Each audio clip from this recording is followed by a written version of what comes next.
la injusticia, nunca.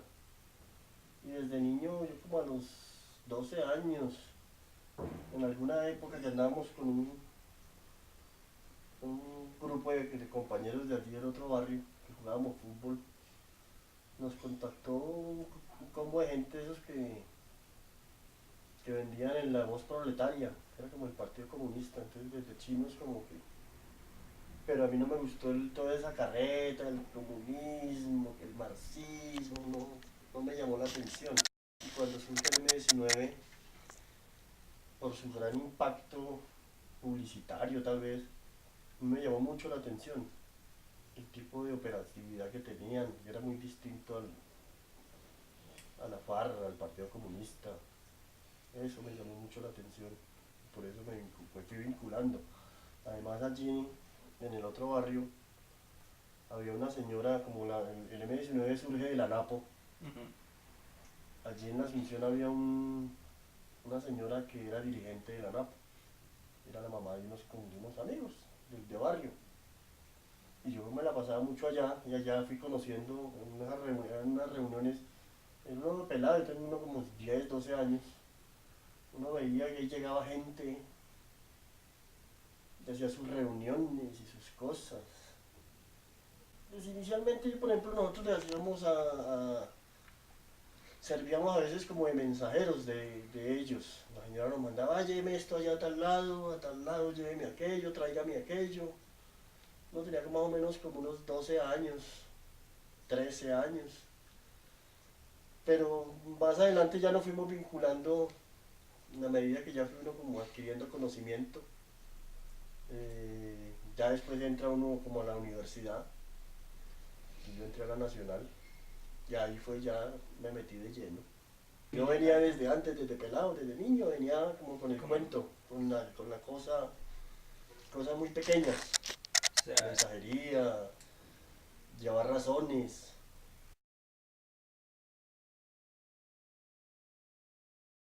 Pues de acuerdo a las circunstancias de la época, se, se decía que José Raquel Mercado pertenecía a la CIA, que les daba información a la CIA sobre los movimientos insurgentes y sobre los movimientos políticos de izquierda de este país.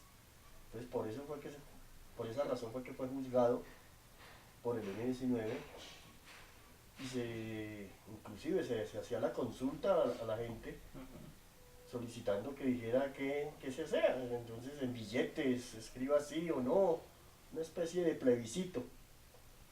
Y la gente determinó porque se determinó que él era un vendeobreros. Él siempre vendía todas las negociaciones sindicales. Entonces el M-19 lo captura y posteriormente lo juzga y lo ejecuta.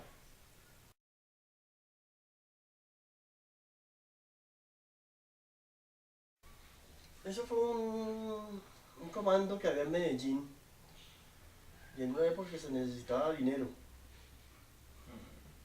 y capturaron, como en esa época era como el boom de los narcotraficantes, los señores estos que aparecían con mucha plata y era para pedir plata, fue un secuestro económico. Con lo que no contaban era que ellos tenían tanto dinero que en esa época no es como ahora que uno podía usar un celular, sino era todo se hacía a través de la red pública de teléfonos. Y los narcotraficantes colocaron un, varios matones en cada teléfono público de Medellín. Entonces por eso fue que toda esa estructura que secuestró Marta Nieves Ochoa fue capturada y la capturaron ellos y la mataron para presionar la soltada de ella, que efectivamente así fue como sucedió. Ya fue copada todo Medellín, en todos los teléfonos públicos de Medellín, hasta que cogieron a la persona que llamaba para dar las instrucciones sobre el secuestro. Y con esa persona fueron cogiendo el resto del comando y de ese comando no quedó nadie vivo.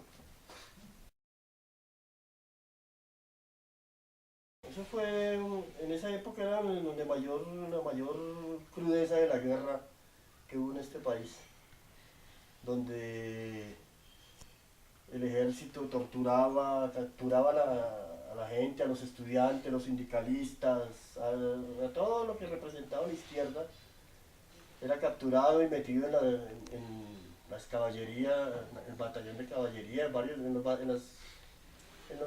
los centros militares, los torturaban, desaparecían.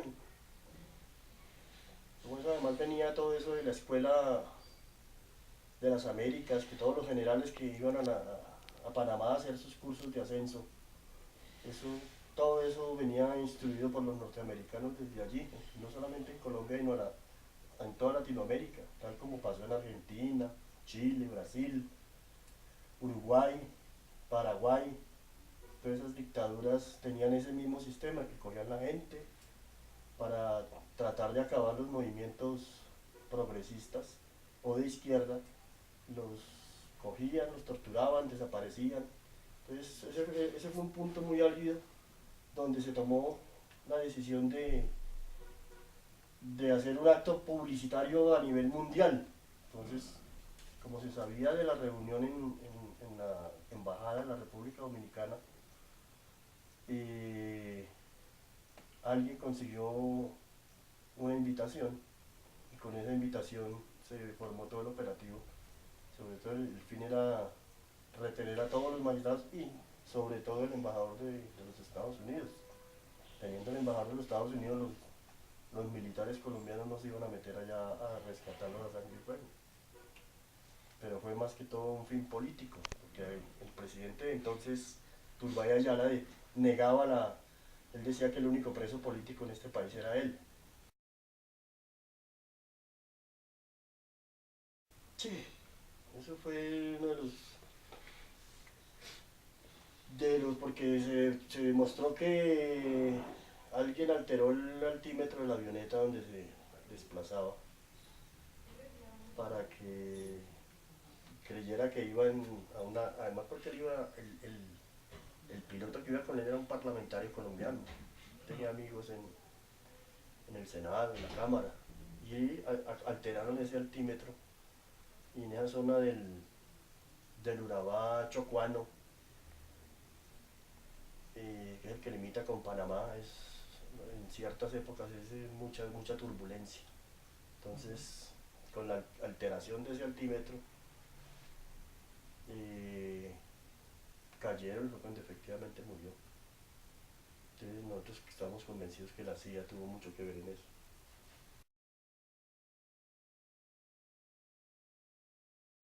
Románticamente creímos que se iba a dar algo parecido a lo de la Embajada de la República Dominicana, pero allí se demostró que los sectores oscuros del país no les importa si hay que acabar una rama del poder público para quedarse en el poder, así lo hacen, porque allí murió fue la mejor Corte Suprema de Justicia que ha existido en este país, que fueron los grandes juristas, que después de ellos muy poco jurista de ese nivel ha surgido en el país.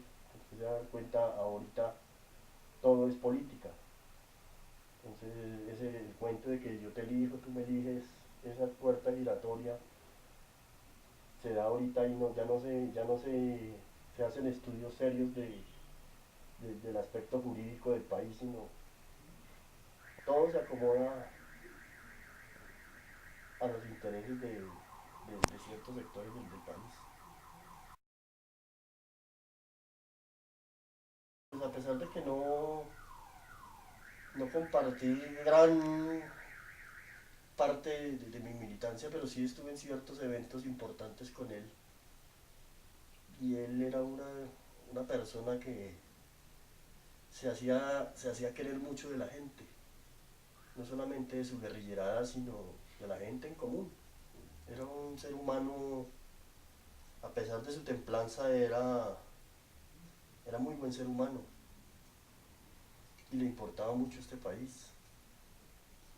Él fue uno de los artífices del desarme del M-19, porque él fue uno de los primeros promotores del diálogo para poder desarmar, porque la guerra no estaba conduciendo a ninguna parte.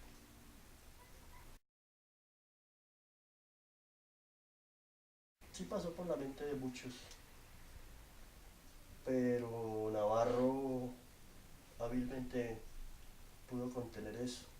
Pero además no tenía sentido uno haciendo el análisis más sereno posteriormente a eso. Me decía, pero ¿para dónde? ¿A la guerra? ¿A dónde? ¿Con quién? ¿Con qué?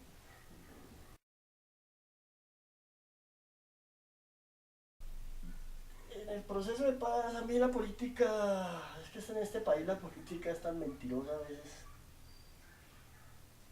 Yo cuando estuve en el Huila, en el sur del Huila, con el comandante Marco Charita, él inclusive nos dio la instrucción en el proceso de la desmovilización. Nosotros estábamos todavía en armas en el municipio de Suaza, estábamos acampamentados allí, y él me envía hacia Neiva para reforzar un equipo de los voceros que estaban en el proceso de paz con el gobierno. Y a mí me metí mucho con la comunidad, sobre todo la comunidad pesquera del río Magdalena. Son gente muy pobre y habían unas invasiones, una invasión en particular, no recuerdo en este momento cómo se llama, que estaba rodeada por edificios de un estrato más tipo 4 5, y no eran muy queridos estos invasores que estaban allí. Y me metí en ese proceso con las esposas de los pescadores.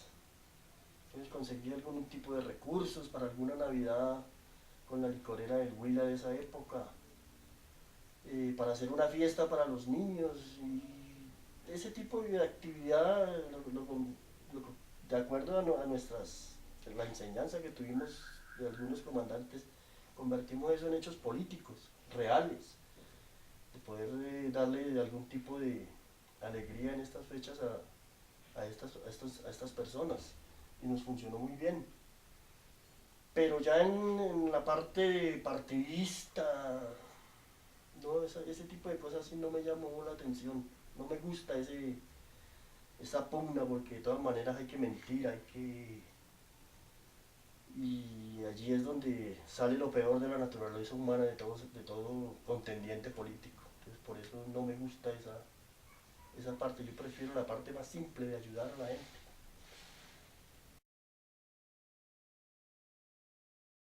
Nosotros no tuvimos tanto perendengue como existe ahora. Ahora, en esa época le daban a uno, pues yo me acuerdo que si uno necesitaba los documentos, ahí mandaban a alguien, le tomaban los datos a uno y le sacaban los papeles que uno necesitara.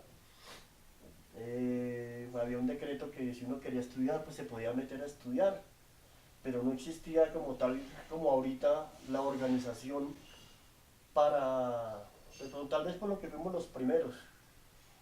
Entonces no existía esa organización tan compleja que hay ahora para darle algún tipo de acompañamiento a la cosa. No, si quiere estudiar, listo, le damos una carta y eso cualquier institución a usted tiene la obligación de,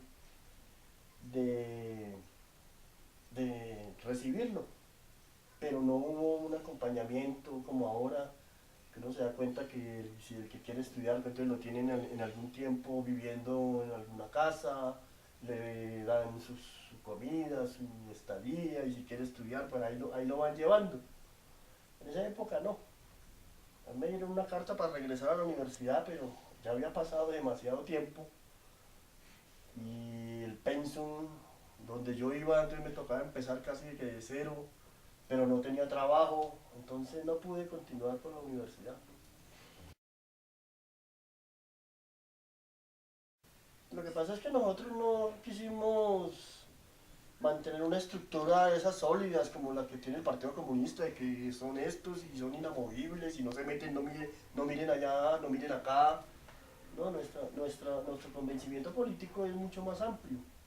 Nosotros en última lo único que buscamos dentro de la guerra fue democracia en este país, que existiera una real democracia. Aún todavía no la existe, pero eso fue lo que buscamos, donde todo el mundo tuviera cabida. Por eso cuando el M-19 ya se desmoviliza, surge una cosa que se llama Alianza Democrática M-19. y ahí es donde entra gente de todos los partidos, inclusive ahí fue donde entró Samuel Moreno, donde Samuel Moreno, que yo recuerde, él no sacaba, no alcanzaba a sacar votación para ser concejal de Bogotá, pero apenas entra con la Alianza Democrática M19 es cuando él es elegido senador. Antes de eso, Samuel Moreno no sacaba nada. Pero entonces nosotros tuvimos esa amplitud, inclusive hasta en la Asamblea Nacional Constituyente, los miembros de la Alianza Democrática M19 no eran exclusivamente militantes del M19, habían comandantes del M19, pero también habían sindicalistas, había gente del Partido Liberal, la gente del Partido Conservador, poetas, de todo había ahí, que es lo que siempre movió el M19, una democracia un poquito más amplia, no tan restringida como la tiene por ejemplo un grupo, y por eso tal vez por eso es que la izquierda en Colombia no ha podido avanzar, por ser tan cerrada, tan sectaria, no admite, de pronto nos equivocamos fue en meter personajes como Samuel Moreno, que era un niñito rico que solo quería era dinero y poder, de una u otra manera lo alcanzó y eso fue lo que lo acabó.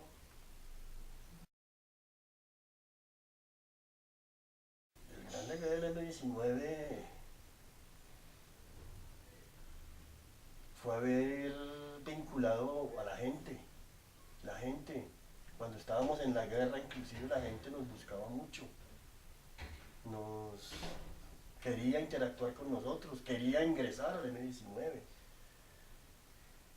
Lo que pasa es que en este país, por ejemplo, como sucedía en el Caquetá, la forma incluso de hacer la guerra del M19 era distinta. No era un ejercicio militarista de llegar y arrasar con el enemigo, porque hasta campañas hubo, como por ejemplo la de anterior a la desmovilización, pasa a las fuerzas militares, guerra a la oligarquía, ese tipo de concepciones calaban mucho. Entonces, nuestro problema no era con la fuerza militar, era con la oligarquía de este país. Entonces, el gran legado que de pronto dejó el M19 es tratar de incluir a todo el mundo en las decisiones del país.